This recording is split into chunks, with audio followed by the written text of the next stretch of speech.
If there is one thing that I've learned over the last 20 years of scaling multiple companies, it's this. If you cannot generate leads, you are dead in the water. In this video, I'm going to be breaking down the most important sales funnel advice I ever got from Daniel Priestley, the man who hit $1 million in revenue in his first year of business and built his business to over 10 million in annual recurring revenue by the age of 25. And no, I'm not just taking pieces of advice from his YouTube channel and his newsletter and just regurgitating it back. I've actually paid thousands of dollars for his advice. My agency became the #1 partner at his company scoreapp for a reason, because we applied the exact principles that I'm going to be teaching you today. So by the end of this video, you'll understand the exact psychology to why these funnels print money so that you can stop burning cash on campaigns that are going nowhere. So let's get straight into it first. And the most important piece of advice that I got is that you have to buy enough time to properly educate the prospect. When you sit down and you do your first marketing campaign, the first question that you tend to ask yourself is, how can we get more people to buy? Now, at a fundamental level, this is obviously going to work. After speaking with Daniel and watching how he actually handles his own funnels, it's clear to see that by asking this question, you actually set off on the wrong foot. By asking yourself the question of how to get people to buy, you assume that the problem is persuasion. You assume that your prospects know enough about you, know enough about their problems, and know enough about your solutions that they're actually ready to buy, and you just need to push them over the hill and actually persuade them into purchase. Now, obviously before I thought this was the correct way to do things, but after studying Daniel's funnels and actually speaking to him one-on-one, I learned that the goal isn't to persuade. The goal is not to get them to buy straight away. The first initial goal is to go and buy enough time so that you're in control of the data. Once you have their emails, their phone number, what they like, what they're looking for, what their problems are, then you have enough time to properly educate them on what your solution is and how it can help them go from where they are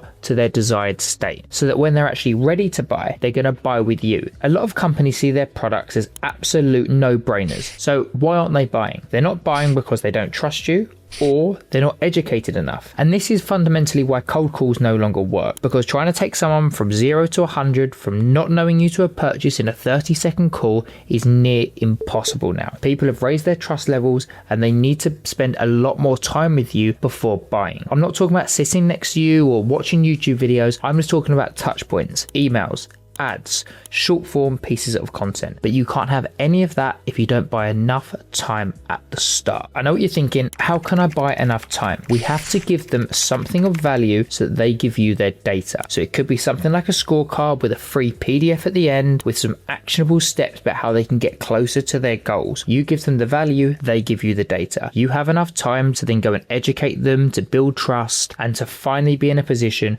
where they want to purchase. Every single time I take on board a new business project, I start by setting up one of these online assessments that just generates leads. And off the back of the consistent results that these get, we can scale up from there. As you can see, Daniel Priestley loves using scorecards to test ideas, to test new products, and to ultimately segment leads as they come in. He can validate his new ideas and collect so much data on his prospects that he knows exactly what they want. Now, obviously, me and him are going to be very biased with us being the #1 partner of scoreapp and him actually owning the company. But scoreapp is the best tool because it is so cheap to get started and you can get real valuable data points from your potential prospects. All it is a simple questionnaire. It can be 6 to maybe 12 questions long that's going to ask enough about your prospects that you can understand what they want, but you also get enough data points so you know exactly how to sell to them. And the genius behind the scorecard is that they actually think they're talking to a robot. They don't think they're talking to humans, which means they open up a lot more, they tell you a lot more information that you actually need, and they're a lot less defensive than if it was done on a traditional sales call. What you then do is once all the leads come in and once you start segmenting them out, you can actually put your prospects in different buckets depending on their answers, so that when you're then following up with nurture campaigns or different offers, you can target different people. If you have different people who can afford different options, then you're going to want to show them different testimonials, different case studies, different wins, and maybe even different price points. Getting started with this has never been easier. You can grab a free Score App trial, or you can maybe even join one of my courses where I teach you for free how to build these things. And if you don't want to learn, they actually have an AI tool builder that you can actually put in what you're trying to do, and it will even build it for you. There is literally no excuse for you not to test this out, as you can get started for free. So let's have a look how Daniel actually builds these funnels so that you can take some advice and go and build one for yourself. So here's the big 5 questions that I want you to ask that allow you to qualify your leads and make more sales. Okay, right here, Daniel gives the game away immediately. This is where he's going to go through and actually show you how much of a diagnostic tool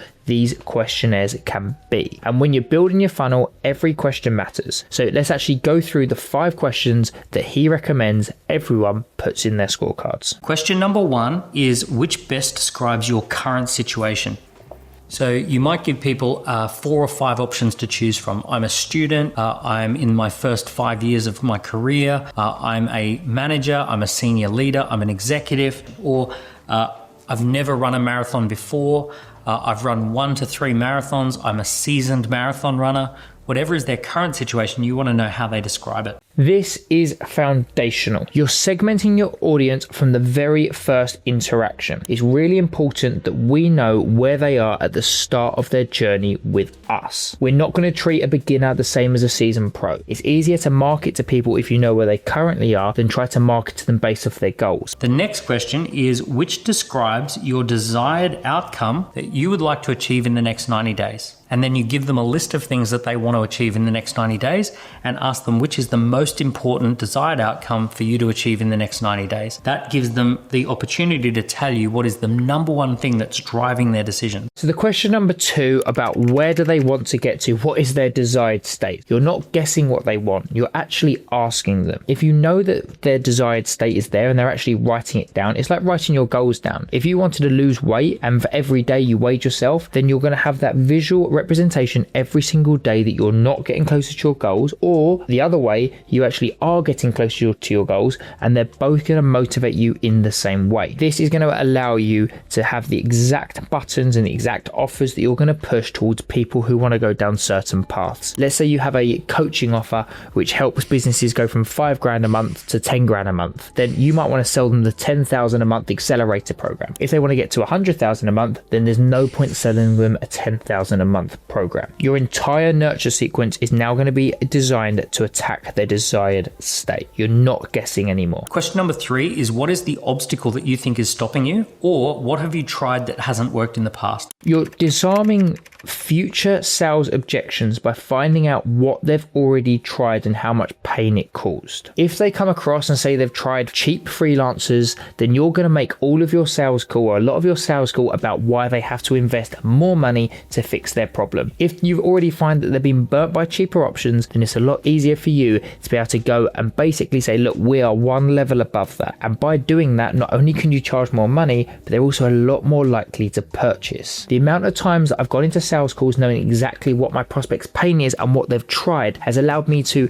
emotionally and psychologically step above them in the sales call and be able to almost manipulate them into going down the way and the paths that I want. I promise, by asking questions like this, and even in the first 3, even if you stop watching the video now and went away and implemented this, your sales calls are going to be so much easier and you're going to have a lot more success. The 4th question is, which solution do you think would suit you best? And you could say, I want education and training, I want one-to-one coaching, I want software, I want someone to do it all for me, right? So you can give them some potential solutions. Now, the benefit of this question is that it implies what they're willing to spend. Someone who only wants a book is probably going to spend $10 or $20. Someone who says, I want it all done for me, they're probably thinking $10,000 to $20,000. So this is probably the most important question for pricing. Daniel just showed us how the prospects can actually choose the pricing that they're willing to spend. If you know they're looking for a one-on-one solution, one-on-one coaching, opposed to group coaching, then you know they're willing to spend more. If you have a load of different offers on there and you're like, which one would you choose best? Would you like a PDF? Would you like group coaching? Would you like to come to a webinar? Would you like me to fly out and come to your office for 6 weeks and help you kind of build up? Then if they choose the option, you know they've got loads to spend. So when you actually then go and segment the data further,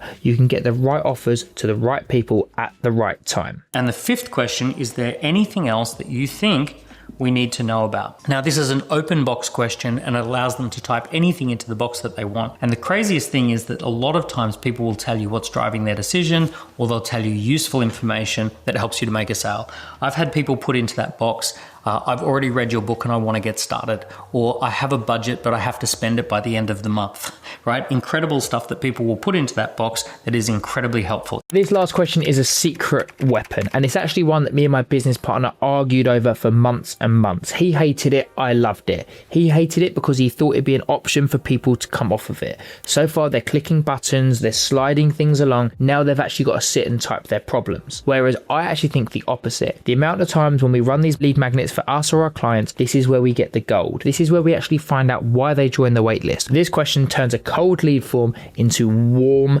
information. Now, before we carry on with the video, there's something that I'm really excited to share with you. Since the launch of our free course, we've had so many people come to us and ask for an accelerator program. They want a way that they can invest a small amount of money and have a done with you solution so their quiz funnel can get up and running. They also wanted to have a way to actually get traffic to these quiz funnels. Now, I'm delighted to announce that our accelerator is here. There's going to be a link below which is going to take you to a page where you can learn all about it. Back to the video. You've collected all of this data. Now let's do something with it. You need a digital asset. Now, a digital asset is something that you can make digitally, which can be sold or given out over and over again. Picture an ebook. Picture a PDF. Picture even a quiz funnel. You need something that you can share around the world globally, where they can come and fill in information and to get value from you that builds trust and ultimately leads to more sales. Picture Daniel's book that I have in front of me right now. He's not there reading this 24/7, and there could be,